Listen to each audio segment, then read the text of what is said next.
오늘 본문 고린도전서 11장 23절에서 26절 말씀 파란 글씨만 우리 함께 읽어보겠습니다. 시작. 주 예수께서 잡히시던 밤에 떡을 가지사 축사하시고 떼어 이르시되 이것은 너희를 위하는 내 몸이니 이것을 행하여 나를 기념하라 하시고 잔을 가지시고 이르시되 이 잔은 내 피로 세운 새 언약이니 이것을 행하여 마실 때마다 나를 기념하라 하셨으니 주의 죽으심을 그가 오실 때까지 전하는 것이니라. 아멘. 오늘 본문은 예수께서 십자가에 달리시기 전에 마지막 제자들과 함께 식사를 나누었던 그 자리를 말합니다. 이 식사를 우리는 성찬이라고 부르고요, 이 시간을 기억하면서 우리도 성찬의 시간을 갖는 것이죠. 그래서 앞에 이렇게 적혀 있습니다. 나를 기억하라 라고 되어 있어요. 성경에 보면 어떤 곳은 나를 기념하라고 되어 있고 어떤 곳은 기억하라고 되어 있는데, 여러분 같은 말입니다. 주님이 이 성찬을 통해서 내가 너희에게 살과 피를 줬음을 잊지 말고 기억하라고 해서 나를 기억하라, 나를 기념하라 하시는 겁니다. 우리 주님은 이 식사 후에 쪼개진 빵처럼 자신의 몸이 찢길 걸 아셨어요. 식사 후엔 이 흐르는 포도주와 같이 자기 몸이 십자가 위에서 피를 흘릴 것도 알고 계셨습니다.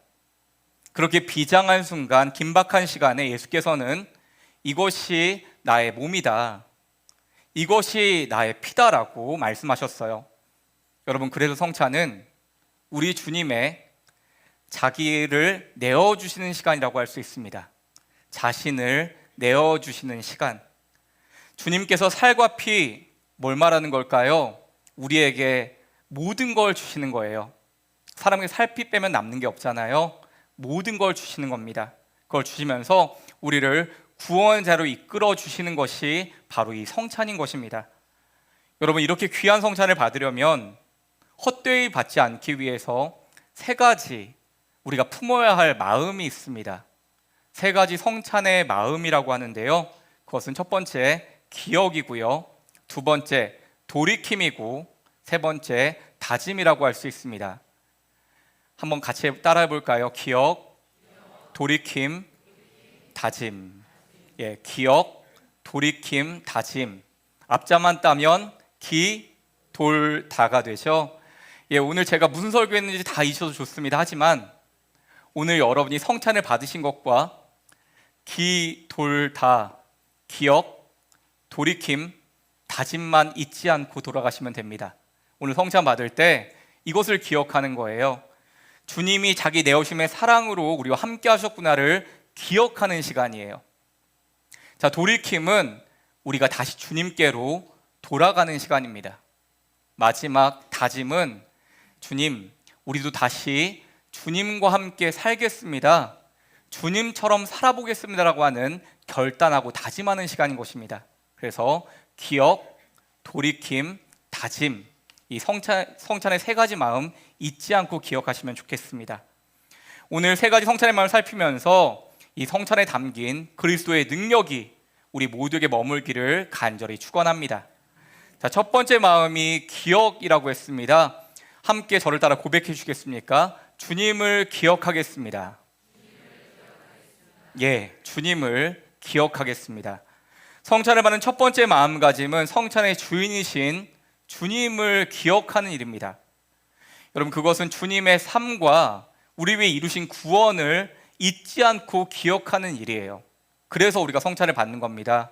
주님이 우리에게 사랑과 헌신을 베풀어 주신 것, 모든 걸 주셔서 우리를 구원하신 것을 잊지 않고 기억하려고 오늘 성찬을 하는 겁니다. 그런데 여러분, 이 기억의 행위라는 건요, 경험이 전제되어야 그 기억이 오래 간다고 합니다. 기억의 행위는 경험이 전제되어야 그 기억이 오래 간대요. 그래서 경험이 함께 가야지 그것을 잊지 않고 기억할 수 있다는 것입니다. 여러분, 2000년 전에 예수님을 우리가 잊지 않고 기억하려면 어떻게 해야 될까요? 우리도 그렇게 살아보는 것입니다. 예수님의 삶을 제자인 우리도 살아보려 애를 쓸 때 주님을 생생하게 우리가 느끼고 기억할 수 있다는 것입니다.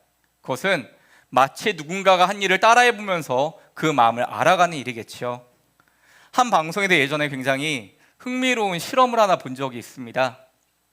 어떤 실험이었냐면 엄마와 딸이 나왔는데 엄마와 딸이 서로 역할을 바꾸는 실험 카메라였어요.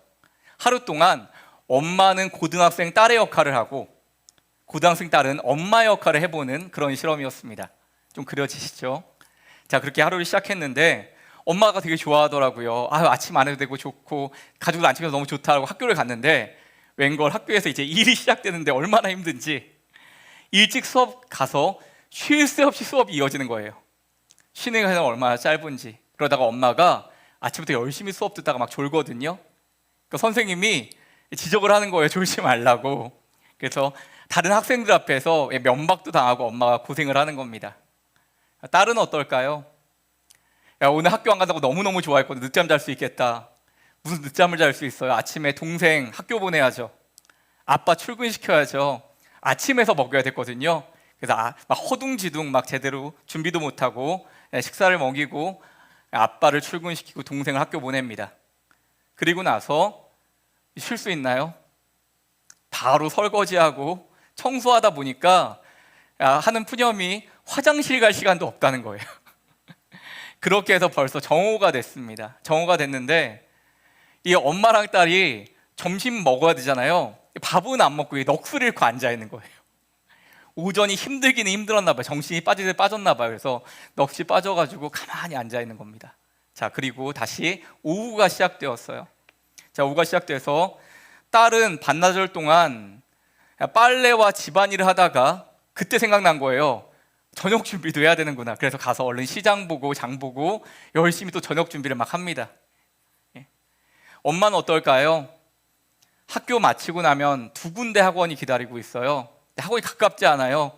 지하철 타고 이동하고 학원 끝나자마자 다음 학원 가야 되는데 시간이 없는 거예요. 그러니까 편의점 들어가서 대충 익지 않은 라면을 막 먹고 나서 버스를 타고 다음 학원으로 가고 거기서 또 열심히 졸다가 친구들이 웃기도 하고 그런 모습을 보입니다.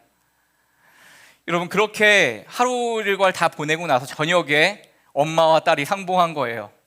그래서 이제 피드백을 나누는 시간인데 둘이 말을 못하는 겁니다. 왜 말을 못할까요? 서로 바라보고 우느라고 둘이 눈물바다가 돼서 말을 못해요. 그때 안 거예요. 서로의 삶을 바꿔 살아보니 야, 우리 딸이 이렇게 애쓰고 수고하는구나. 우리 엄마가 우리 위해서 이렇게 애쓰고 희생하는구나라는 걸 알게 되는 것입니다. 몰랐던 엄마의 자리를 알게 되고 몰랐던 딸의 수고를 알게 되는 거죠. 여러분, 그런 것 같습니다. 발자취를 따라가면서 그 사람을 기억하는 거예요. 우리 엄마 얼마나 고생하는지, 우리 딸 얼마나 열심인지. 여러분, 그런데 인상적인 게 하나 있었어요. 그렇게 딸이 엄마를 따라서 하는데 아침을 준비하고 집안일을 하면서 기억을 하는 겁니다. 잠깐 멈춰서 이때 우리 엄마가 뭘 했지? 세제는 어디서 꺼냈지? 접시와 냄비는 어디서 꺼냈지? 이런 거를 더듬더듬 기억하면서 엄마의 일을 따라가는 거예요.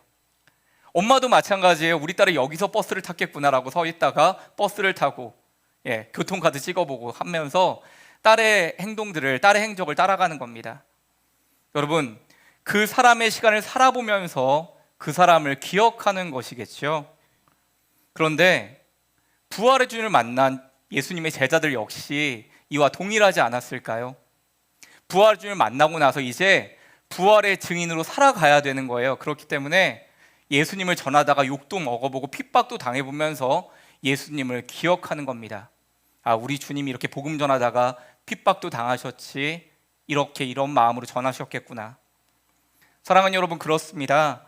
주님처럼 사랑해보고 주님처럼 섬기는 삶을 살아보면서 때로는 욕도 먹어보고 손해도 잔뜩 보면서 희생하고 헌신하는 그 일도 감당하면서 우리의 삶이 그렇게 주님을 따라가는 애씀으로 가득할 때 그때 받는 성찬은 이전 성찬과는 다르겠죠. 주님의 어떤 마음으로 주님의 살과 피를 나에게 주셨구나, 어떤 마음으로 주님이 살아가셨구나라는 느끼는 것입니다. 제자로서 주님을 기억하며 그 걸어가신 길을 따라갈 때 성찬의 크기와 의미가 달라지는 것입니다. 사랑하는 여러분, 오늘 우리의 성찬이 주님을 따르고자 애쓰며 땀과 눈물 흘리는 삶 속에 이루어지는 진실된 성찬 되기를 간절히 축원합니다. 성찬의 두 번째 마음은 돌이킴이라고 했습니다. 함께 고백합니다. 주님께로 돌아가겠습니다. 예, 주님께로 돌아가겠습니다. 성찬을 받는 두 번째 마음은 나 자신을 되돌아보는 일입니다. 그 성찬을 받기 전에는 자신을 돌아보고 회개하는 시간이 필요해요. 겸손한 마음으로 주님 긍휼을 구하며 주님께 돌아가는 마음으로 우리는 성찬을 받는 것입니다. 이순신을 새롭게 조명한 베스트셀러 칼의 노래라는 유명한 소설이 있죠. 그 소설을 지은 김훈 씨가 라디오에 나서 이런 이야기를 하는 걸 들은 적이 있습니다. 여러분, 김훈 씨는 대단한 자전거 매니아인데 자전거 타는 요령에 대해서 이렇게 한마디로 정리하더라고요. 자전거 타는 요령이 돌아올 생각을 하고 떠나라는 것입니다. 돌아올 생각을 하고 떠나라. 처음 자전거를 탈 때는 가고 싶은 곳에 절반만 가라고 하는 거예요. 가고 싶은 곳 절반만. 왜냐하면 돌아올 생각도 해야 하기 때문이라고 했습니다.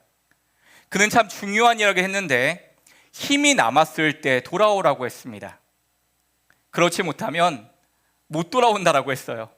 돌아오지 못할 곳까지 가서 돌아오려면 안 된다는 것입니다. 여러분, 돌아와야 할 때 돌아오시기 바랍니다. 주님에게서 또 누군가에게서 마음이 떠나 있을지라도 힘이 있을 때 돌아가시기 바랍니다. 다시 힘을 내어 다시 돌아가시기 바랍니다. 갈 때까지 가면 돌아오고 싶어도 못 오는 것입니다. 아버지 집을 떠난 탕자도 돼지가 먹는 열매조차 먹지 못하는 참담한 상태 가운데 있었지만 그래도 돌아가야 할 때 아버지께 돌아갔습니다. 여러분, 이 성찬의 시간은 우리가 주님께 돌아가는 시간입니다. 저와 여러분이 돌아가야 할, 돌이켜야 할 자리가 있다면 다시 주님께로 돌아가시기 바랍니다. 돌아와야 할 삶의 자리로 돌아오시기 바랍니다. 마지막 세 번째 성찬의 마음은 다짐이라고 했습니다. 함께 고백합니다. 주님처럼 살아보겠습니다. 예, 주님처럼 살아보겠습니다. 세 번째 성찬을 받는 마음은 다시 주님처럼 살아보겠다는 다짐과 결단이라고 할 수 있습니다.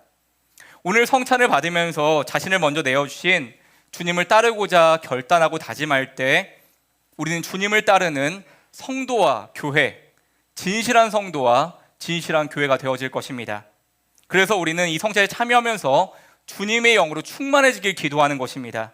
주님, 이 성찬을 받고 다시 다짐의 길, 결단의 길, 주님 기뻐하시는 새 길을 걸어갈 수 있도록 주님 도와주시옵소서, 인도하여 주옵소서. 이것이 우리의 기도가 되고 응답이 되길 간절히 축원합니다. 말씀을 맺으려고 합니다. 여러분, 오늘 성찬을 받을 때 세 가지 마음이 있다고 했습니다. 첫 번째 뭐였죠? 예, 기억이라고 했어요. 두 번째는요, 돌이킴. 세 번째는요, 다짐. 예, 오늘 성찬 받으실 때 이걸 기억하시는 거예요. 주님께서 나를 위해서 이걸 베풀어 주신 것을 기억하는 일.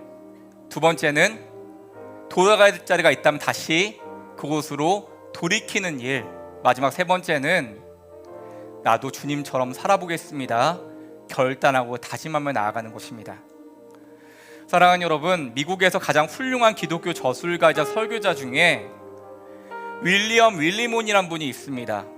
저도 이분 잘 몰랐는데 얼마나 대단한 분이냐면 미국의 2대 설교자를 꼽는다면 빌리 그레함 목사님하고 이 윌리엄 윌리몬 목사님 두 명을 사람들이 이야기한대요. 그 정도로 참 훌륭한 설교자이자 교수님인데 이분이 쓴 책 중에 이런 책이 있습니다. 오라 주님의 식탁으로 라는 책이 있어요. 오라 주님의 식탁으로. 바로 성찬에 대한 깊은 묵상이 담긴 책인데요, 그 책에 보면 성찬에 대한 이런 표현이 있는데 이 표현이 너무너무 좋은 거예요. 잊을 수 없이 좋은 거예요. 그래서 여러분께 소개합니다. 여러분, 우리가 누군가를 사랑한다고 표현할 때 사랑해 이렇게 이야기하죠. 죄송해요, 제가 스윗하지 못해서 저도 민망합니다. 누굴 사랑한다 할 때 사랑해, 사랑한다 이렇게 말을 하잖아요. 근데 여러분, 말로 이렇게 표현할 수 있죠, 사랑한다고. 근데 말로만도 사랑한다고 표현할 수 있지만 그럼 어떨 때는 말로만 하는 게 아니라 꽃다발을 주면서 살 수 있는 거죠. 꽃다발 주면서 사랑해, 사랑한다 할 때 말로 하는 것과 꽃다발을 전해주면서 하는 사랑 고백이 어떤 게 더 능력 있을까요? 아마 꽃다발 주면서 하면 다음날 반찬이 달라질 겁니다. 여기에 우리의 진심과 마음이 담기는 거잖아요. 이 둘이 정말 차이가 있다는 거예요. 하나만 더 예를 들어볼까요? 누군가가 고생했을 때 수고했어 라고 우리가 격려할 때가 있죠. 근데 말로만 그냥 수고했어 할 때가 있지만 어쩔 때는 수고했어 하면서 그 사람의 손을 잡아주죠. 어떨 때는 그 사람을 안아주면서 아유 수고 많았어, 수고했어 라고 하죠.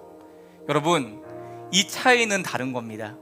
말로 수고했다는 것과 손을 잡아주면서 안아주면서 수고했다고 하는 것은 다른 거예요. 왜? 그 사람의 온기가 전해지는 일이거든요. 굉장히 다르잖아요. 어떻게 같다고 할 수 있겠어요? 그런데 여러분, 이걸 가지고 성찬을 이야기하는 겁니다. 예수님이 우리를 사랑한다고, 우리에게 생명 주셨다라고 말씀도 하시지만 주님이 말씀하는 게 아니라 주님이 직접 전해주시는 거예요. 무엇을? 주님의 살과 피를 전해주시는 거예요. 어떻게 하도록? 우리의 피부에 닿도록 전해주시는 거예요. 내가 너를 이렇게 사랑해, 내가 너를 이렇게 기억해라고 주님의 살과 피를 우리의 피부에 닿도록 전해주시는 것이 성찬인 줄 믿습니다. 사랑하는 여러분, 2000년이 지난 시간이 흘렀지만 우리는 지금도 성찬을 나누면서 기억하는 거예요. 주님이 주님의 살과 피를 이렇게 주신 것 잊지 말라고 이 성찬 주셨지, 그 마음으로 우리도 받는 겁니다. 주님, 주님의 살과 피를 감사함으로 받을게요. 잊지 않고 기억할게요. 다시 돌아가야 될 자리로 돌아갈게요. 그리고 어렵지만 다시 주님처럼 살아보겠습니다. 그 마음으로 우리가 성찬을 받는 줄 믿습니다. 말씀을 맺습니다. 사랑하는 여러분, 오늘 성찬을 통해 저와 여러분의 삶이 다시 예수 안에 일어나는 은혜가 있기를 바랍니다. 오늘 이 성찬을 받을 때 그리스도의 거룩한 능력에 머물러서 어둠은 벗어지고 상한 마음 이겨내며 내 안에 살아계신 주님과 함께 주어진 인생길 다시 힘을 얻고 담대히 걸어갈 수 있기를 간절히 축원합니다.